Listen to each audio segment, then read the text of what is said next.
basketball fans, week 19 of the NBA season is here. I'm also here. It's me, DC, for Fantasy Basketball Analyzer. We're going to break down the waiver wire for week 19 and help you get that win. Hopefully you're all still alive right now.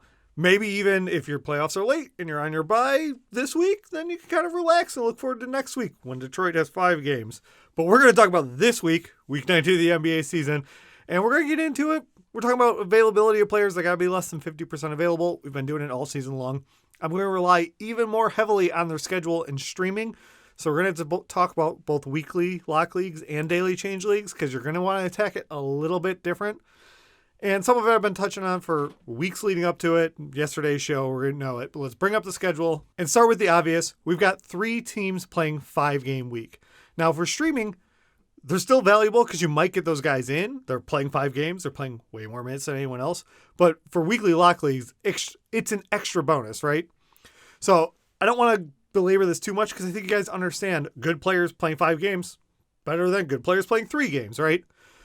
Darius Bazley's right at that 50% mark. I try to talk about under 50%, but if he's at 50 or 51% and he's getting 5 games, I think he's worth a pickup in any format. And playing this week, if you have to lock him in and you get 5 games out of it, that's awesome. Theo Maledon's only rostered in 14%, and that should be higher. I would pick him up, especially in weekly lock leagues. Get the extra games. It's really going to add up. These feel a little obvious, but they're the go-to moves. It'd be dumb of me to skip over it and not say it. Going a little deeper, I like Khem Birch. I commented, someone else was asking me like, hey, do I do Goodwin? Do I do whatever? And I was like, let's audible and talk about Khem Birch. Toronto's got 5 games. And Bouchard is hurt. I don't know when Bouchard is going to be back. Like, maybe I'm wrong and he's going to play all 5. That doesn't seem likely. I'm thinking it might be like 2. Now, I want to be clear. I don't expect Khem Birch to start lighting the world on fire, right? This shouldn't be an exciting pickup. Don't be tripping over stuff, running to your waiver wire to grab him. Like, last game he had 8.7 rebounds. Game before that, 8.7 rebounds. Do you like that he's shooting above 60% from the floor for both of those? Yeah, but it's not a lot of shots if you're only getting 8 points. 8 and 7 with 1 assist, a steal, and 2 blocks. Like, that's solid. He's available on most waiver wires. He's only rostered in 15% of leagues. So that's great. The idea is you're playing a volume game, right? You need to look at what your other options are, though. What I used to do long ago, back in the day, before I was doing it on Excel, I used to actually take out an index card and write it down and be like, Khem Birch over the last 14 days is averaging, let me read you the average, make sure, 9 points, 6 rebounds, a steal, a block and a half, and an assist. I would multiply that out times 5 and be like, okay, well, we're going to get like 40 points at the end of the week, like 30 rebounds, maybe 35. And is that more valuable than somewhere else I'm going to go? The idea of getting him in for 5 games is great, but if you're streaming, you might not get as many games out of that. Like, if they play on 3 streamable days, you'll probably get it. But 3 days of 8, 6 in a block, does that move the needle? If I got to lock someone in and I need someone at center, I've made this move. I picked him up. I plan on starting him. But don't I don't want like cartoon saucer eyes to go, oh, Dave said Khem Birch and he said him right at the top. Like, I'm trying to make the obvious moves where you can pick someone up and play them. We're going to go a little deeper, especially for daily streaming. He might not be your best move. The comparison I was making there, Khem Birch was against Daniel Gafford. I like Gafford. I recommended him last week for the Wizards. I've followed him because he's been on the Bulls and stuff like that. He's rostered in 33% of leagues. He's getting roughly the same averages. We're talking over the last 14 days, 11 points, 6 rebounds. He's getting 2 blocks, so he's getting a half a block more. But his minutes are also pretty wonky. Getting 15, 16 minutes a game. Maybe it jumps up to 24, and then it stays right there at 16. The Wizards have 4 games. If you're in a weekly locks league, I think that's a great pickup. You pick him up, you plug him in, you don't really stress it, right? It's not going to light the world on fire, and so it's a fine add at 33% if you're searching for a big man. But for streaming, they don't play on a great option. Friday, when there's 8 games and maybe you can stream someone, they play against Cleveland, but you're not going to get them in against the Lakers, Dallas, or the Spurs those high-volume days. Or at least in all likelihood, you're not getting them in unless you're like recovering from having Bouchard injured or something like that. So I think he's a fine ad, but I'm not pushing too hard for it. Honestly, if I'm looking for a big man in weekly lock league, maybe I buried the lead and should have started here. It's Bamba. Rostered in 30% of leagues. He's back and playing. He only played 28 minutes last game, but he got you 17 and 12. And that's more than we're talking about for the other guys. So if he's going to play all 4 games, that should be more valuable than Gafford, who we just talked about. They're both getting 4 games. I like Mo Bamba more as an option. We're strictly talking weekly lock leagues here. Against Khem Birch, maybe I'd still sway Bamba. But here's the issue. There is a back-to-back against Memphis later in the week. He's just coming back from injury. I don't know if they're going to play him or rest him. I would hope he plays, is in the starting lineup. If all of those things happen, I think 4 games of Bamba might be better than Khem Birch. But the upside is 5 games always just gives you that extra shot that you could get one big blow-up game if they get the right matchup. So that's where I'm looking for a big man in weekly lock leagues. If you're not looking for a center but trying to capitalize on the 5 games, Dorian Finney-Smith's the only Mav that really made the list for me. Last week I was predicting maybe it's Brunson. Hasn't been doing a ton. If you want to take the shot at 5 games, go for it. But Dorian Finney-Smith's been playing well. Last game, 21 points, 7 rebounds, 2 assists. He had 4 3-pointers for you. Not expecting that every game, but 10 points, 3 rebounds, a couple steals. Like, you'll get a couple threes and a couple steals and you can play him at power forward. You're going to get 5 games. That's going to add up. If you can play him all week, you lock him in there and capitalize on Dallas's 5 games. I think there are worse ads. He's rostered in 31% of leagues, so you can get him in more than 3/4 of leagues. Before I get too deep into the nitty gritty, talking about streaming leagues and daily change, there's a couple more obvious names I want to bring up. Or I guess they're obvious to me, but they're only rostered in 10% of leagues, so maybe they're not that obvious. PJ Dozier for the Denver Nuggets. The Nuggets have a ton of injuries, unfortunately. Will Barton's now out. So you add that to Murray and Monte Morris have been out.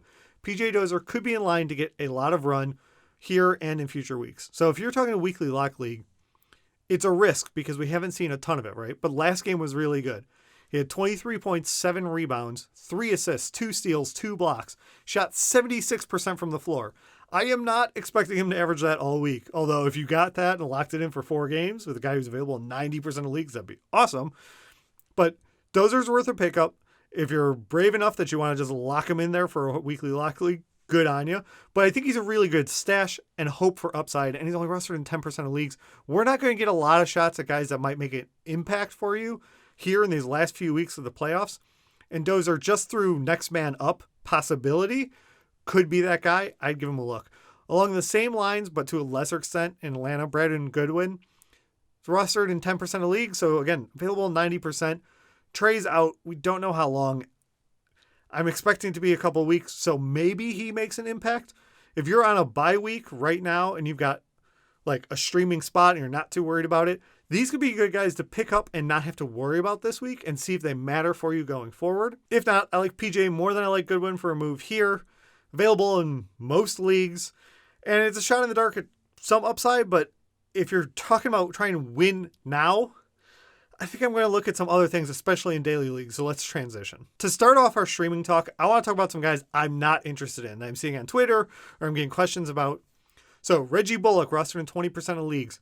Seems like he's going to be a popular ad. I'm looking at the transaction trends. Only play 3 games. None of them are on the streaming days. They're on the days when there are 11 and 10 games. I don't think you're going to get a ton of use of them. That would be a waste of a waiver move. If your team is loaded and you pick up a guy and then you don't get to play him any of the 3 games, that's not how you win now, and you need to be winning now.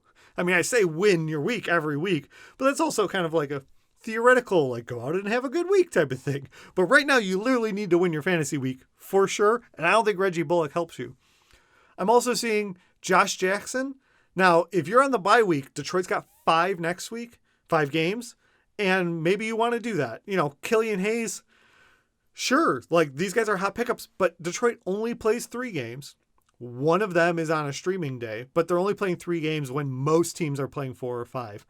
I don't want to add any of these guys. I'm not saying you have to cut Isaiah Stewart, but if you need to win this week and you can pick up someone that you're going to get 4 games out of because you can actually play him on streamable days, that's more valuable to me than Killian Hayes. As much as I like Killian as a player and I think he's a fun fantasy option, I would definitely be willing to cut Killian this week if I'm going to get to pick up one of these next guys that I'm talking about and get 4 games out of them because they play for Brooklyn or something like that.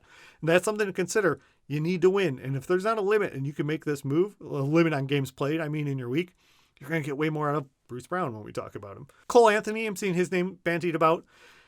He's just at that 50% ownership level. You know, it goes probably more with the Mo Bamba weekly ad. You can go ahead and do it. I'm not super excited about it. They've got 4 games, which is good, but only one of them on the streamable day. Or Grayson Allen, I'm seeing him thrown around. Memphis has 4 games. None of them are on the streamable day. Well, I guess you could argue that the one game against Orlando, one streamable. Now, last week I recommended Grayson for the end of the week if you want some threes. It didn't go great against the last game against Portland. Hopefully it goes better tonight. I don't know because it hasn't happened yet. But for next week, 33% rostered, I'm leaving him there. Or maybe it should be lower because we should be looking at some other guys. So I just touched on it, but a lot of me building out the show was looking for guys you can get the most use out of, and that means Brooklyn and the Bucks are probably the best ways to go here. So Bruce Brown rostered in 42% of leagues. So he's available in more than half. You can go pick him up. You know, he's getting 15 and 8. He's getting 21 and 14. You like these numbers? You get to play him at shooting guard, and he's shooting over 50% from the floor. That helps your field goal percentage. That's great.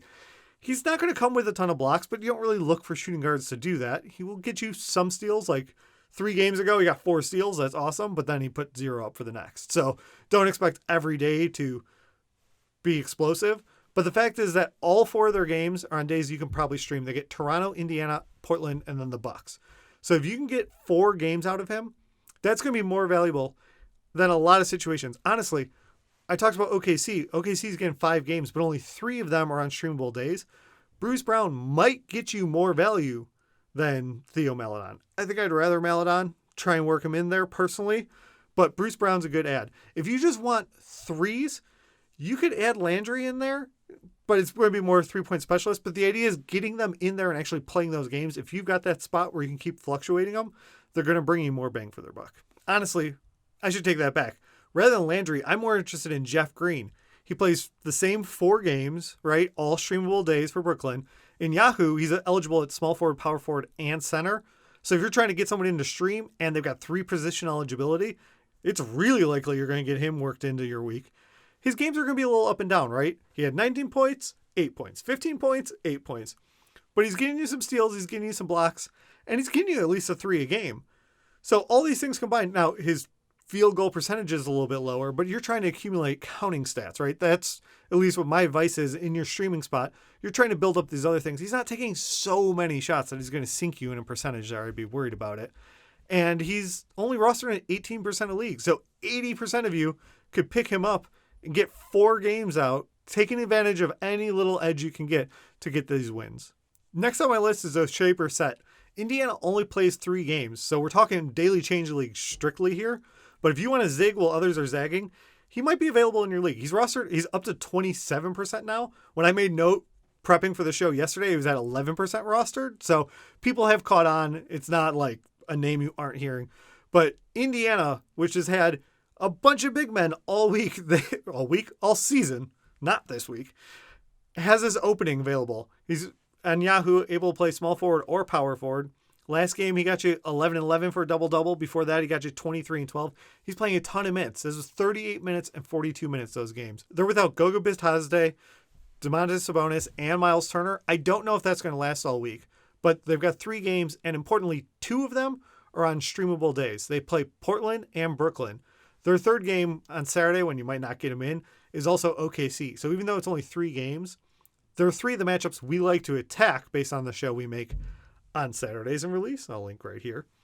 So Oshae Brissett could be an interesting ad, and you'll get some use out of him. That may be more valuable to you than picking up some of the other names I'm seeing thrown out there, like Reggie Bullock that I was poo-pooing. That pretty much wraps it up for this week. I got a couple dark horse candidates I'll throw out or people to put on your watch list and think about. Malachi Flynn, right? We enjoyed his rise of fantasy dominance, but his minutes have just plummeted, which we kind of thought would happen someday if the team got fully healthy. And I don't know that they're fully healthy, and Toronto's been doing weird resting stuff, but that's a different story. Malachi Flynn, the last game, played 6 minutes. Game before that, played 11. So despite the fact that Toronto's got 5 games, I wouldn't feel great about that. But if something changes or there's an announcement that someone's going to be out, I'd be ready to jump all over it. So it's not a lock-in for the week, but I'd keep an eye on that. Along those lines, Bobby Portis. I talked about the Bucks having a great streaming schedule. The Bucks don't have a ton of options there for how you can attack it. But Milwaukee's got 4 games, and all 4 of them are on the streaming days, right? Charlotte, Houston, Chicago, Brooklyn. And you like most of those matchups. The Charlotte's fine, middle of the road, but the other ones are all plus matchups. Bobby Portis, you could pick him up and play him. Like, it's solid. It's whatever. But what we've seen all season long is that if Giannis is going to be out, if they're going to rest him for a game or he tweaks something, Bobby Portis can really be productive in the limited minutes that he plugs in. So I would take a look at that. He's 48% rostered. You don't have to jump on him now. But if you're seeing something on Twitter or early reports someone's going to miss a game, I'd be ready to jump on Bobby Portis and get him in on those streamable days. Right below the Bucks on my grid, Minnesota. Naz Reid, I think, could be a fine pickup. I'm seeing him added a lot of spots because he had a couple of good games, but he doesn't wow me. They've got 4 games, so if you want to pick him up and play him for the 4 games in your weekly lock league, okay, that's fine. If you want to stream him, he does get Houston and Golden State on the 2 days with only 6 games. So it could be a really smart ad if you want to pick up Naz now on Sunday, or maybe you're watching on Monday, and you get those 2 early days out of him. You know, I'm not sure if you're going to get to play him against Utah on Monday, but if you do, you're going to get 3 games out of Naz, and then you come and make a move for someone else. Like, that could be smart if it fits your needs, because you're going to get more use out of him than some of these other spots. Naz Reid's only rostered in 18% of leagues, so it could be a really smart way to go about it. All right, I hope I gave you enough to go off of. I hope you're ready for your matchup, feeling confident. I'll still be here making videos next week, whether you win or lose. Please leave a comment if you got questions for someone else. Give me a like if you enjoyed the video. Thanks for watching, and go out and win your week. Thank you so much for watching. If you made it this far, please hit the like button and leave a comment down below. It helps me grow the channel. If you want more videos like this, hit subscribe or even the little bell will give you alerts, and I'll be back soon with another video for you.